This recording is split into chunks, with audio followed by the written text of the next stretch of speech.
pantheism. Okay, so you're a pantheist. Yeah, so what it is basically a common group. What's your name, by the way? Sorry, I think. I'm Neil. Mohammed. Nice to meet you.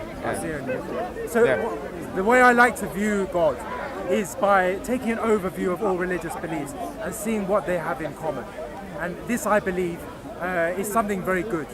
Essentially, it's very good. Okay. And as an empirical theologian, I say to abandon these beliefs is a very damaging belief to have because, of course, it's like abandoning morality. The idea of an omnipresent, immortal God is something that, of course, gives us accountability. Accountability is something that is desperately needed in order for us to love one another, and also to bring us into is to pass on morality to future generations. What I was going to ask you is that, you know, this approach that you're using in terms of like theology, where you say you see what's in common with all the religions and stuff, yeah? What's the scope of, like, in terms of inclusivity of religions? How many religions do you include in your approach? Because do you include, for example, the pantheon of the ancient Greeks? Do you include like, or do you limit it to the kind of 5 or 6 major world religions that stand out today? I wouldn't agree with any sort of idolatrous God. No. These are of course polytheistic beliefs. Yeah. We all know that spirit is one. Spirit is united under all our spiritual souls. What do you mean by spirit? Okay, spirit is basically the foundation of your being. We know that nothing can exist outside of our spirit perception. So are you advocating like a Platonic? Are you advocating like a Plato kind of understanding of the soul, or what are you advocating? A Platonic? No. Plato was a rationalist. I'm an empiricist. Yeah, okay. Empiricism is, of course, as an empiricist, we have to experience something directly before we can talk about it, essentially. Okay. And all I'm saying is... But the spirit isn't really something you can experience. Say again? Because the spirit isn't something you can experience, is it? Like you can't feel it with the empirically. Experience is experience. Okay? When we're experiencing something outside of our own soul. Well, nothing that we can't prove that anything exists outside of that process of experiencing. That's what I'm saying. Okay. So fundamentally, God, the soul is fundamental to our very existence, and at the very core of our soul is God. We can't. God has activated us, and it's given us perception. This is what you're doing. See where you've gone now? No, I'm saying... See where you've gone? No. Because what's he done? Because you're talking to him, you know... This is an idea that's common to all You're religious making it up now. No, this is an idea that's common. He hasn't said this to us. No, I have. At the very core of your soul is divinity, is God. Because it's the origin of all spirits. To be honest, I did hear him say that before. That's why I was. That's like. And the core is we've lost something and we want it back. No, we haven't lost. What have we lost? What have we lost? You lost your mother's love, you lost your father's love, you lost your community's love. How did I lose Because you stepped out of yourself and became a 13-year-old boy. Do you know 14-year-old boy. What you said no to it all. What you're advocating is, do you know what he's advocating? Let me tell you what he's advocating in a more academic sense. It's actually quite clever. It's actually quite clever. Let me tell you what you're saying. What's your name, my friend? Sorry? What's your name? My name is... What is your name? Mohammed. Mohammed. Really? Yeah. Okay, what he's advocating, do you know Freud wrote a book called Civilization and its Discontents, yeah? Okay. And in his like opening kind of couple of chapters, he's discontented with the idea of faith and religion and these things, yeah? Okay. And actually what he advocates is that because when you kind of lose your... God is an extension of the paternalistic kind of experience. That's what he kind of advocates. It's like and so therefore you're replacing your kind of parents, as you said, with God and all these kind of things. But having said that, so that's why I say it's an interesting contribution. Yes, it's very macho and male and stuff. Freud is a very old-fashioned idea. There's been much more sensible ideas since Freud. Yes. Anyways, yes. Yeah, thank you. I was going to say to you, look, I mean, that's a good contribution. Look, you said that you were looking at all the different religions, yeah? Once again, you said you don't accept idolatry and stuff. I accept that. I believe in that as well. I agree with you. Look, the first thing I want to say to you is, from a Muslim perspective, from an Islamic perspective, yeah, is that we would say the starting point for us is a very strict monotheism. Yeah. So for us, the starting point is like a monotheism, where we believe that there is an ultimate creator, sustainer, an ultimate power that initiated the universe. If that makes sense. Now, how feasible does that sound in your mind? How rational does that sound in your mind? Yeah, I believe that the creator is what brings life to the material realm. Yeah. The material realm is just an illusion. Okay? We can't take any of this stuff with us when we go. So the idea of an immortal God from which we all originate gives us purpose. So you agree with that idea? You accept it, I mean. Do you believe in it? The creator, yeah. Yeah. Creator gives life to existence, yeah. Right, okay. I'm confused, though. You said you were an empiricist. Empirical theology. And you believe in evidence. Yeah, go on. But if you haven't got evidence for God, how can you then believe found in your- I don't believe, That's okay, what you I should don't join. believe, for example, that the earth was created in 7 days. Because that's creation. There's a difference between a creator and creationism. Creationism is something different, okay? But as an empirical... So you're saying you reject kind of like the biblical narrative, but at the same time you don't reject the idea of an all-knowing, all-powerful creative force that started the universe. Correct, Yeah, okay. So all right, so what I was going to say now, since that's the case, now we have to define some of the attributes of this creator, yeah? Would you accept that some of the attributes are creative capacity or power or knowledge? Would you say that these are fundamental to such a Yeah, force? of course. You're Creativity... no longer on your own YouTube now, you know you're on the Muslim YouTube. I understand. Yes. Muslim YouTube, so what?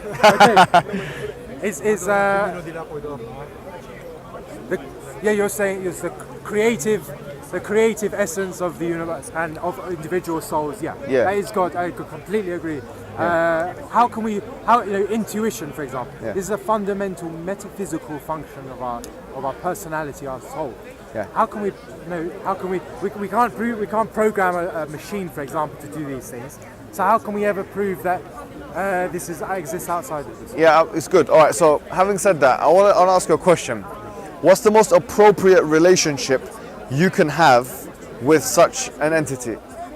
The most appropriate relationship is one of harmony, essentially. Okay? Essentially, when you live in harmony with mankind and with the planet, you are living in harmony with God. There is no separation between the effects that you enact upon the world and what comes to you, what moral consequences. Okay, I accept that to a certain extent. Let me tell you something. We have our own version of that, right? So we say, because if you look at the Eastern traditions, they do reference how to be one with God and these kinds of things. From our perspective, we say there is a way to basically be harmonious with the will of the Creator. And the way that works is basically, the Creator has created the creation, and in the creation you have animate and inanimate, right? As for the inanimate objects around us, they are forcibly or obliged to kind of submit to the will of the Creator, right? So basically, in other words, in order to be one with creation, in that sense, not in the sense of actual physicality, but we're talking in that figurative sense, the way to do that would be to do what everything else around you is doing. So everything around us, if you accept the premise of an all-powerful Creator, is submissive to that Creator. We would say by extension, it makes sense to also be submissive to the Creator in the same way that everything around us is being submissive. Does that make sense? I completely agree, yeah. Submissive to, but we know... The will of the Creator. Exactly, the will of the Creator, but never to an authoritarian figure. That's why I'm so against idolatry. Yes. Because these false prophets or these dogmatic beliefs, these are not creations of God, but they're creations of human beings. And so, never listen to a boss or something that doesn't agree with your own sense of morality that comes from within, but live in harmony with that intuition which comes essentially from God. Right, so let me ask you a question, because the thing is, it becomes very subjective when it becomes clouded in that kind of terminology. I'll be honest with you. Because what we would say is that if essentially our aim in life is to be submissive to God, right? In the sense that I've just aforementioned, if that's the aim of life or the purpose of life, surely there should be a uniform way, a universal way, that God has allowed human beings to be able to do that. A uniform, I agree. Yeah. So now, we would say this is the Islamic narrative. I'll be completely straightforward with you. Yeah. The Islamic narrative is that the way that happens is that the Creator communicates with the creation, and He does so through prophets who have come before time. Yeah. So prophets are a necessary extension of what is necessary to happen or appropriate between the Creator and the creation. Or in this case, human beings specifically, who are sentient beings and able to make their own decisions on free-willed creatures. Yeah. So there was a need for prophets. There was a need for the communication between the Creator and the creation. And so prophets came before time. The Islamic narrative is that so long as humans were on earth, there were prophets preaching the message of what we'd call submission. Yeah. So people like Adam, you might have heard of these kind of biblical names. Adam and Noah and Moses and Jesus. All of those are prophets that came to their respective peoples and their respective times and preached the message of submission to their peoples. Does that make sense? Completely, yeah. Right. So what we would say is that the messengers came fundamentally with two different things. They came with a message and they came with an evidence base to substantiate that message. So in the case of Moses, you might have heard of these stories of basically, the sea splitting and all these kind of different things. Yeah, it's in the Old Testament. It's also in the Quran.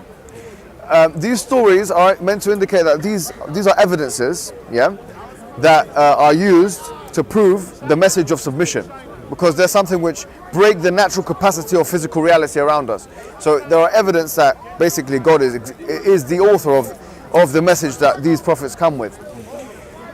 Now, whereas all of the prophets and messengers were sent to their respective... Can I ask you, yes. is this sea splitting?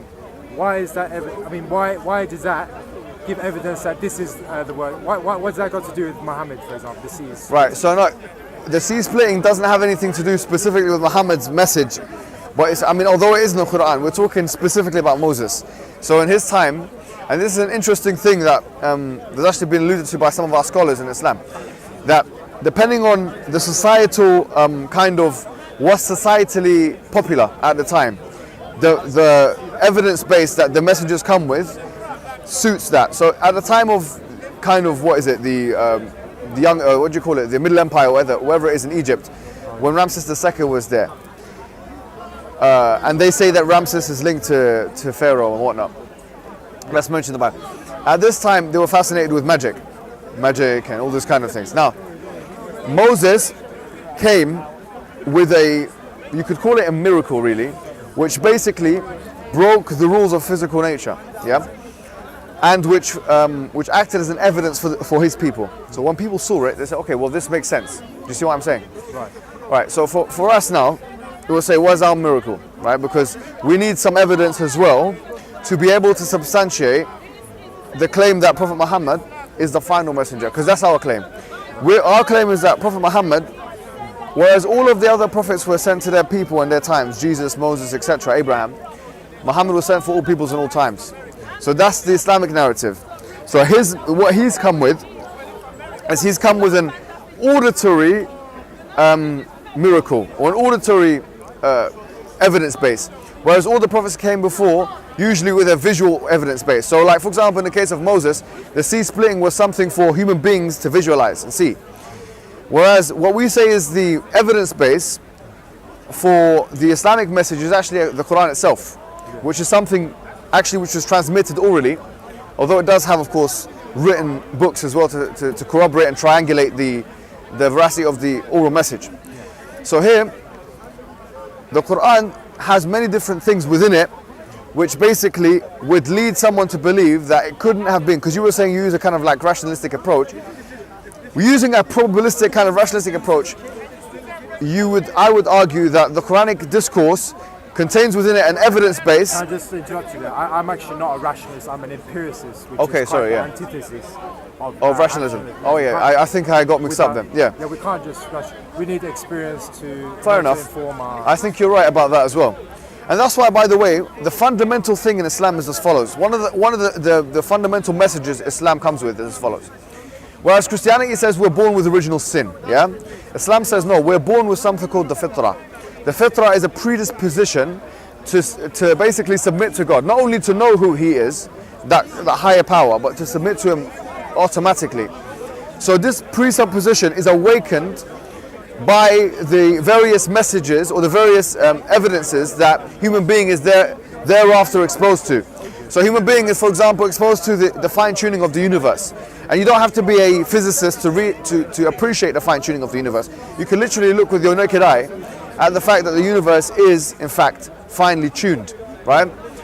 And these kind of things aim to reawaken human beings from their state of slumber into the recollection of God. Yeah. So that's the main thing of the Islamic message. As with the Quranic discourse, as we've said before, it has within it evidences, we would say, which are very powerful in convincing people that this is basically something which has to be extra human. In other words, it couldn't have been put together by a human ability. So we would say, for example, the fact that the Quran precisely discusses events that happens in the future. And I'll give you one example of that. At the time of the Prophet, there were the Romans and the Persians. And the Quran makes very specific predictions about who will win wars. And in the case of chapter 30, verse 1 to 6, it talks about the Romans decisively going to beat the Persians in 3 to 9 years in a nearby land. Now this is one of many different predictions of the future that the Quran makes, and that the Sunnah, which is the secondary book of the corpus that Muslims believe in, or the Hadith, the strong Hadith, make of the future. And from a probabilistic perspective, we can say, okay, well, probably if someone says one thing or two things, they might have guessed them to be correct. But if we put them all together, it becomes very, very difficult to make the argument that he guessed all of those correct. Especially when we consider, by the way, did you know, let me tell you something. In Jehovah's Witness, in the Church of the Jehovah's Witness, they predicted, and by the way, they believed in this kind of thing where people were being, divinely inspired. They predicted that the Day of Judgment will be in the year 1977. You know that. And when that year when the Day of Judgment didn't happen on that year, they called it the Great Disappointment. Because, I don't know why anyone would be disappointed for the Day of Judgment not happening, but they called it the Great Disappointment. The reason why is because the prediction didn't materialize. And that has repercussions and ramifications for the message, because it couldn't have been divine if it didn't materialize, because it was meant to be from an all-knowing source. Yeah. Can I ask you about the Quran? You're saying the Quran predicted the Romans were going to defeat the Persians, yeah. Well, wasn't the Romans, didn't the Roman Empire fall before? The Roman Empire fell at full. You're talking about the Holy Roman Empire. I'm not talking, first of all, there's two Roman empires, right? So the Roman Empire started in the year 31 BC, yeah? The Gallic Wars and stuff like that, whatever, and it continued on. But then the Holy Roman Empire started, okay? Now, the Byzantine Empire, which was what was around at the time of the Prophet Muhammad, and continued on until the 1400s, this is what we're referring to. Okay. Yeah, okay. But the Roman Empire, as you would have known from the history lessons that you'd have done, were in constant wars with the Sassanid empires, or they're also called the Sassanians, something like this, yeah? Right. Basically the Persians. And this was referred to in the Western history books as the Roman Sassanid Wars. Now, the point is, the Roman Empire, as you would have known, from the year 400 onwards, and the Prophet came around 630, around that time, so from the 7th century. But from that year, from that time period, it was going down. There was a degeneration of the Roman Empire anyways. And so the Sassanid Empire was much stronger. So when the Quran made the claim that the Roman Empire was going to beat the Sassanid Empire in 3 to 9 years in a nearby land, all these different things, it was a kind of ridiculous claim if you think about it from a probability perspective. It's the equivalent of betting on a very low team, maybe in the Champions League, beating a very high team, maybe in the top 5 in the Premier League, right? And betting that they'll beat them in a certain way, in a certain place, in a certain time period, and all these different things. So probabilistically, the odds are very low for that. And that's one example, but there are many different examples. For example, the conquest of Arabia by the Muslims. The fact that other nations will fall into the hands of the Muslims, like Egypt and Yemen and Syria and Jordan, and Pakistan and India, Sindh wal Hind, and all these different places which are now part of the Islamic Empire have been predicted to be conquered by Muslim hands, basically. So all of this is, when we put this into a probability generator, it becomes very difficult to argue that this all could have been guessed. And I would actually argue and make a very daring claim here and say this kind of frequency and accuracy of predictions has never been predicted by anyone